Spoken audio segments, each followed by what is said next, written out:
Langit di atas Ukraina kembali menjadi medan perang. Tadi malam, Rusia melancarkan serangan udara terbesar dalam perang ini, menghujani Ukraina dengan lebih dari 800 drone dan 13 rudal.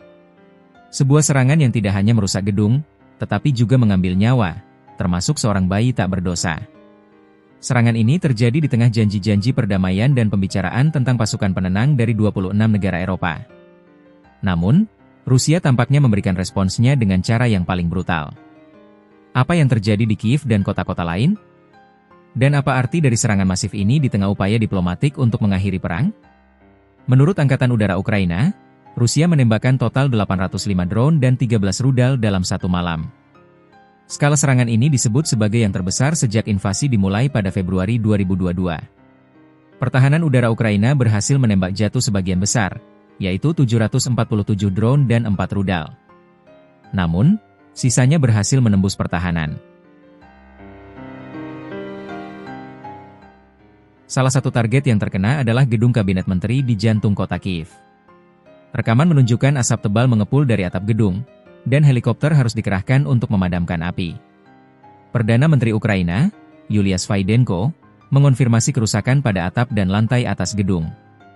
Namun, yang paling memilukan adalah dampaknya pada warga sipil. Serangan yang sama juga menghantam gedung hunian berlantai 9 di Kiev.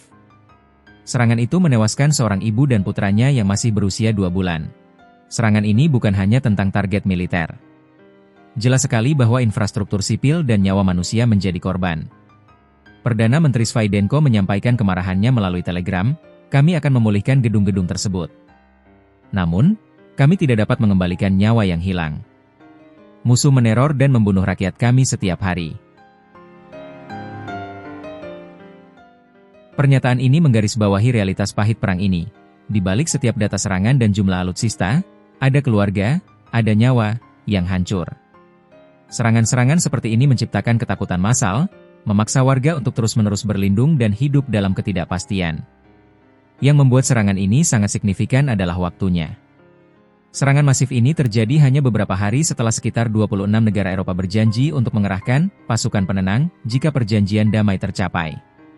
Janji ini bertujuan memberikan jaminan keamanan kepada Ukraina agar Rusia tidak menginvasi lagi di masa mendatang. Namun, Presiden Rusia Vladimir Putin telah memberikan tanggapan keras. Ia mengatakan bahwa pasukan barat manapun di Ukraina tidak dapat diterima dan akan menjadi target yang sah. Serangan drone besar-besaran ini bisa jadi merupakan respons langsung terhadap janji-janji tersebut, sebuah pesan bahwa Rusia tidak akan gentar dengan ancaman dan siap meningkatkan eskalasi kapan saja. Ini adalah sebuah tantangan terbuka terhadap diplomasi yang sedang berlangsung. Serangan 805 drone ini adalah pengingat yang mengerikan bahwa konflik di Ukraina masih jauh dari kata usai. Di tengah pembicaraan damai, pertempuran di lapangan justru semakin brutal. Di satu sisi, ada upaya untuk membawa perdamaian. Di sisi lain, ada tindakan yang menunjukkan bahwa agresi tidak akan berhenti.